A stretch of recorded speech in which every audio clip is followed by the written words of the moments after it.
যারা টিচার হয় তাদেরকে সারা জীবন ধরে লেখাপড়া করতে হয়। এই দেখো না, এই যে আমাকে এখনো লেখাপড়া করে যেতে হচ্ছে। এরকম কি কোনো ব্যাপার আছে যে আমাকে লেখাপড়া করতে হবে না? কেউ আমাকে বলেও না, তাও মনটা কেমন খচখচ করে। মনে হয় একটু পড়লাম না, একটু পড়াশোনা করে নি। জানো, আমার সারা জীবন পড়াশোনা করার ইচ্ছে। মনে হয় সারা জীবন আমি লেখাপড়া করে যাই, চাকরি করব, নিজের পায়ে দাঁড়াবো, আর সাথে সাথে লেখাপড়াটাও করব। অনেক রিসার্চ ওয়ার্ক করব, যাতে আমাদের পরবর্তী ছাত্রছাত্রীদের অনেক উপকার হয়। That's like a good girl. কিন্তু তার জন্য বরের সঙ্গে তো ঝামেলা ঝগড়া করলে চলবে না। বরের সঙ্গে তো ভাব করতে হবে। বড়ই তো তোমাকে হেল্পটা করতে পারে নাকি? আরে বাবা, তোমার বর আর যাই হোক পড়াশোনাটা কিছুদিন আগে করেছে, শেষ করেছে। লেখাপড়াতে তো অন্তত একটু সিনিয়র নাকি? আচ্ছা ঠিক আছে, আমি মোটেও ঝগড়া করি না। হ্যাঁ, আমি ঝগড়া করি। আমি তো ঝগড়া করি। হ্যাঁ, ঝগড়া করেছি, বেশ করেছে। হ্যাঁ, তুমি তো এখন এটাই বলবে যে ঝগড়া করেছি, বেশ করেছি। বললাম তো বেশ করেছি। আচ্ছা, এখন তো তোমার ওষুধগুলো ছিল, সেগুলো কে খাবে শুনি? আমাকে না দেওয়া হলে খাবো কি করে? বারে, আমি তো তোমাকে সবকিছু গুছিয়ে দিয়েছিলাম। আমি তো বলে দিয়েছিলাম তুমি যদি এসে আমাকে ওষুধ না খাও তাহলে আমি খাবো। কত দেরি হয়ে গেল বলো তো? শোনো, কালকে রাতে কিন্তু তুমি আমাকে ফাঁকি দিয়েছো। হ্যাঁ, কালকে রাতে আমি ঘুমিয়ে পড়েছিলাম, আমি সত্যি শুনতে পাইনি। নাকি ইচ্ছে করে ঘুমিয়ে পড়েছিলে তুমি? কোনটা? কেউ ইচ্ছে করে ঘুমিয়ে পড়ে বুঝি? হ্যাঁ, জেগে থাকলে আমার ফোন ধরতে হতো, তাই জন্য ঘুমিয়ে পড়েছো তুমি। তাই তো আজকে আমি তককে ছিলাম, আর সকালবেলা তো আমি ভালো করে কথাই বলতে পারিনি। সে তো আমি জানি। শেষকালে তো আমার জন্য সেই জলে নামতেই হলো, তাই না? আমার বউটা যদি জলে ডুবে যেত তখন কি হতো? তখন কি সব রাগ টাগ মাথায় থাকে নাকি? হ্যাঁ, আর তাছাড়া আমি ঠিক বুঝতে পেরেছি ওই বদমাশগুলো কিছু একটা করছিল। আমি দূর থেকে দেখতে পেয়েছি। ওরা একটা ব্যারিয়ার তৈরি করে রেখেছিল যাতে তুমি ওরা টপকে এদিকে না আসতে পারো, কেউ দেখতে না পাক। আমি তো পেয়েছি, আমি বুঝতে পেরেছি। আমি জানি না ওরা কেন আমার সঙ্গে বারবার একই জিনিস করে। তাছাড়া জলের মধ্যে আমি কিচ্ছু বুঝতে পারিনি। আমি শুধু বুঝতে পেরেছি কারা যেন আমাকে শুধু জলের দিকে ধাক্কা দিচ্ছিল, আর আমাকে ওঠার জন্য স্পেসই দিচ্ছিল না। আমি তো বুঝতে পেরেছি ওটাই ওদের বদমাইশি। সব থেকে খারাপ লাগে কি জানো? এই বদমাইশিতে আমাদের বাড়ির দুটো মেয়ে ইনভলভ হয়ে আছে, কিন্তু প্রমাণ নেই বলে যেটুকু বলা সেটুকু বলেছি, তার বাইরে কিছু বলতে পারেনি। থাক থাক, তুমি আর অশান্তি করো না, আমার অশান্তি আর ভালো লাগে না। না মা, অশান্তি হওয়ার মতো কাজ করলে অশান্তি হবে। যাকে এখন এসব বাদ দাও। নাও, ওষুধটা খেয়ে নাও।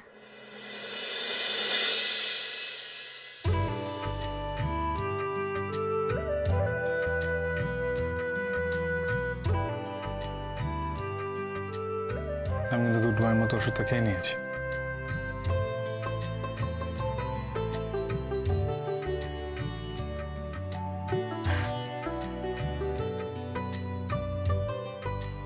এবার আমার ট্রিটটা করি।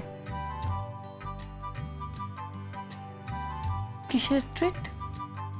বারে, আমি যে এত গুড বয় হয়ে বাধ্য হয়ে ওষুধটা খেয়ে নিলাম, তা আমার কোনো পাওনা নেই?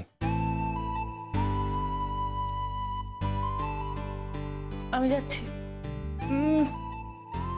যাচ্ছি বললেই হলো বুঝি? হ্যাঁ, যাচ্ছি বললেই তো হলো। আমার পাওনাটা কই?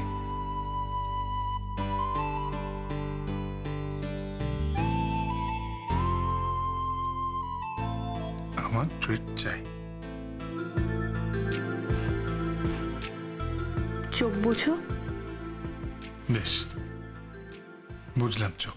ভালোবেসে সখী নিভৃতে যতনে আমার নামটি লিখো তোমার মনের মন্দিরে।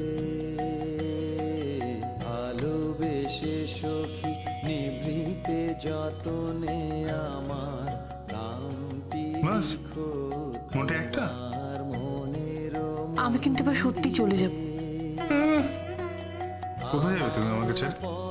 কোথাও যাওয়া হবে না তোমার। বাজিছে তাহার তালটি শিখো তোমার চরণ মঞ্জিরে, ভালোবেসে সখী নিভৃতে যতনে আমার নামটি লিখো তোমার মনের মন্দিরে।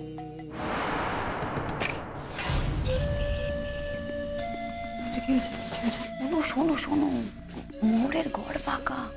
আর এই মোহরের ঘরের যে মেয়েটা আছে না, কি নেহা বলে মেয়েটা, আরে নেহা বলে মেয়েটা যে থাকে ওর সাথে, ও না বেরিয়ে গেছে হোটেল ছেড়ে। মেবি বয়ফ্রেন্ড টয়ফ্রেন্ড আছে, বেরিয়ে গেছে। সেসব বিষয়ে আমি জানার প্রয়োজনও নেই, দরকারও নেই, কিন্তু এই ঘরে তোমরা আটকালে না কেন? আরে আটকালে কি মোহরকে কেসটা খাওয়াতে পারতাম? পারতাম না তো। দেখো সৃষ্টি, আমরাও চাই মেয়েটাকে হাতে নাতে ধরতে, কিন্তু মোহরকে তো কেসটা খাওয়াতে হবে। মোহরকে বলতে পারবো যে দেখো তোমার এই ইররেসপন্সিবিলিটির জন্য কিরকম একটা স্ক্যান্ডাল হয়ে গেল। ওটা চায় না সৃষ্টি, এই অভিযোগে হয়তো কলেজ কর্তৃপক্ষকে জায়গা নাও দিতে পারে। ঠিক কথা বলেছ, নাহলে কলেজ আমাদের এমনিও জ্বালিয়ে পুড়িয়ে একদম শেষ করে দেবে। ভাই দেবে, তোমরা নিজের চোখে দেখেছো তো? হ্যাঁ ম্যাম, আমরা নিজের চোখে দেখেছি। তাহলে তাহলে শঙ্কর ঘরে যদি মোহরকে দেখতে পাওয়া যায়। তুমি কি বলছো? ওকে দেখতে পাওয়া যাবে না মানে? আমি ড্যাম শিওর ওকে ওখানেই দেখতে পাওয়া যাবে। আর যাবে কোথায়? যাই হোক, দেখতে পাওয়া গেলে তোমরা সবাই মিলে কিন্তু ওকে খুব চার্জ করবে। বলবে যে নেহাকে কোথাও খুঁজে পাওয়া যাচ্ছে না। হ্যাঁ, কিন্তু সৃষ্টাদি বলছি যে যদি জিজ্ঞেস করে যে এত রাতে তোমরা নেহাকে খুঁজতে কেন গেছিলে, তখন? তাই তো। এক মিনিট, আমরা বরং এটা বলতে পারি যে আমরা হঠাৎ করে এত রাত্রিবেলা দেখলাম যে একটা মেয়ে হোটেল থেকে বেরিয়ে চলে যাচ্ছে, কিন্তু কোন দিকে যাচ্ছে সেটা আমরা খেয়াল করতে পারিনি। তবে তবে মনে হলো যে হয়তো একতলার দিক থেকেই বেরোলো মেয়েটা। হ্যাঁ, আর আর আমরা সব ঘরে নক করছিলাম, তখন দেখলাম যে মোহরের ঘরটা ফাঁকা। এটাই বলে দেবো। হ্যাঁ, That's good. That's really good. ধরিয়া রাখিও সোহাগে আদরে আমার মুখর পাখি তোমার প্রাসাদ প্রাঙ্গণে, মনে করে সখী বাঁধিয়া রাখিও আমার হাতেরও রাখি তোমার কনক। তুমি আমাকে আর কখনো কষ্ট দেবে না বলো? আমি বুঝি একাই কষ্ট দিই, তুমি বুঝি আমাকে কষ্ট দাও না? তুমি আমাকে কষ্ট না দিলে আমি তোমায় দেব না, আর তুমি আমাকে বারবার দূরে ঠেলে সরিয়ে দাও, তার জন্য আমি চলে যাই। আচ্ছা বেশ, আমি তোমাকে আর কষ্ট দেব না, কেমন? কিন্তু তোমাকে আমার কথা দিতে হবে। আমাকে ছুঁয়ে বলো যে তুমি আমাকে আর কখনো কষ্ট দেবে না। তোমাকে কষ্ট দিলে সব থেকে বেশি কষ্ট আমি নিজে পাই।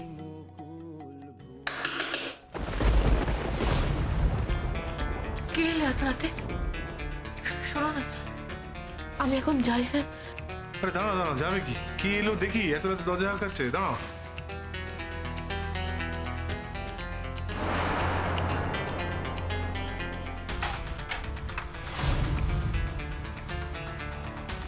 কি চাই? বলছিলাম তোমার রুমে কি মোহর আছে? কেন বলো তো? না, ট্যুর কোঅর্ডিনেটর হিসেবে এটা আমার জানতে চাওয়া কর্তব্য।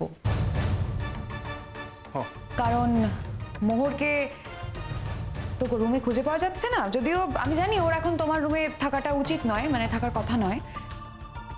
তো সেটা জানার জন্য কি তুমি এত রাতে মনিটরিং করার জন্য জেগে আছো? I am very sorry to say Shankha, আমি না কিছুই জানতাম না।